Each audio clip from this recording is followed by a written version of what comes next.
If you haven't had a chance to already do so, if you get if you could walk around afterward when we're done and take a good look at, I think everything Rebecca was saying about motion is part of one of those things that we were really drawn to, especially in a lot of the pictures, and also just the, I don't know, the haunting nature of some of the pictures too.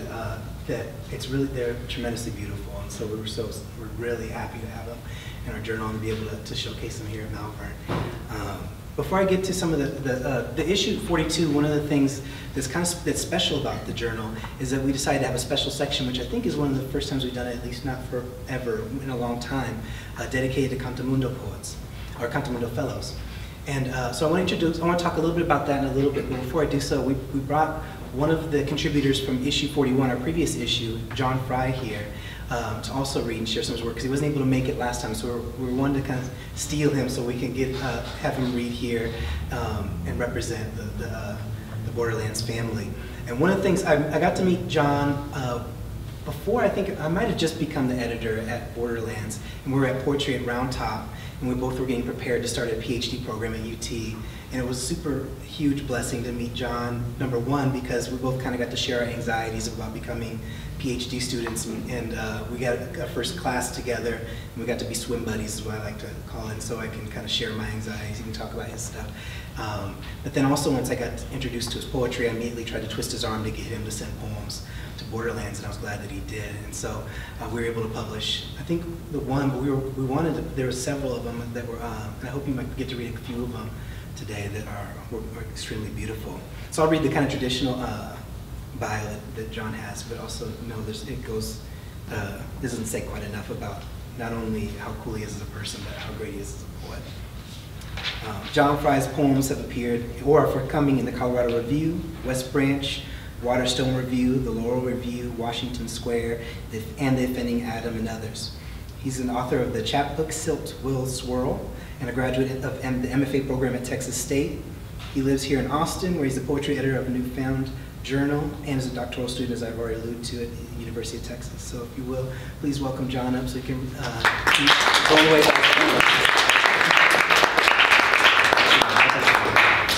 Oh no, sorry.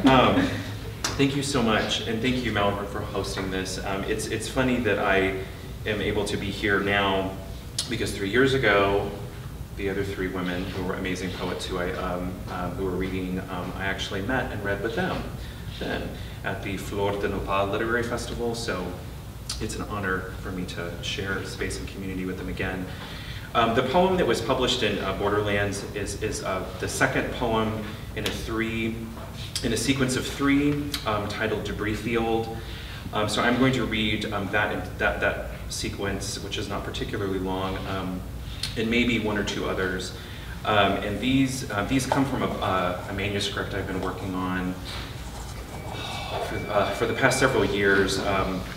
This sequence of Debris Field is kind of one that is scattered throughout the first part of it. And the manuscript is about, among other things like identity, sexuality, spirituality, and what happens when those two things collide in the Christian tradition. Debris Field.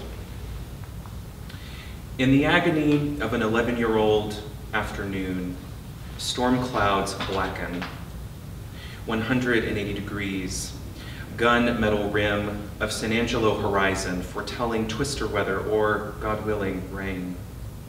And hope, scant as cloud-covered 4 p.m. when hallway nightlights begin to blink. A half-remembered psalm, childhood left, you thumb-marked, open. Lilies by the reservoir, a choir of husks. Desert hymn, ghost tongue, who's begun to speak. This is part 2, and this is what was in Borderlands.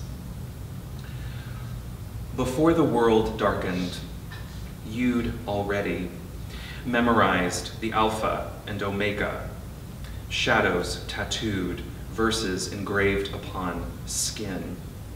In your beginning there was right, and there is wrong. All that is clean, and what is not of the Father. just as he who lies with a man as a woman shall surely be put to death. Whosoever liveth with these scars shall dwell outside the camp.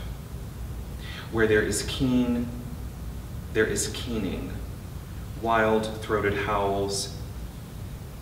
Where such creatures are never spoken of, you stalk across the steppes. 3. And was this also given? For you, the loneliness of limestone's memory of water, carried always a handful of salt, saved from the city that burned, having already eaten, having drank deep of unleavened bread, sacramental wine, and also a needle to see through, thread, for touch, only what's held in one hand, strands of hair, your sorrow sewn into a shirt, as penitents wear sackcloth and ashes, absence inside an absence, arisen, little Lazarus, walk in your shoes of fire. And the other two that I shall read come from a different part of the book, a happier part of the book. Somewhat, we begin in darkness, right, and dusk and crucifixion and somewhere, hopefully, along the lines of resurrection. This is titled Soul Paraphrased. I have forgotten what I wanted to say. Prayer's tarnished chalice couldn't hold night's spill, sky. Not that sorry was red and sorrow blue, but I have forgotten what I wanted to say.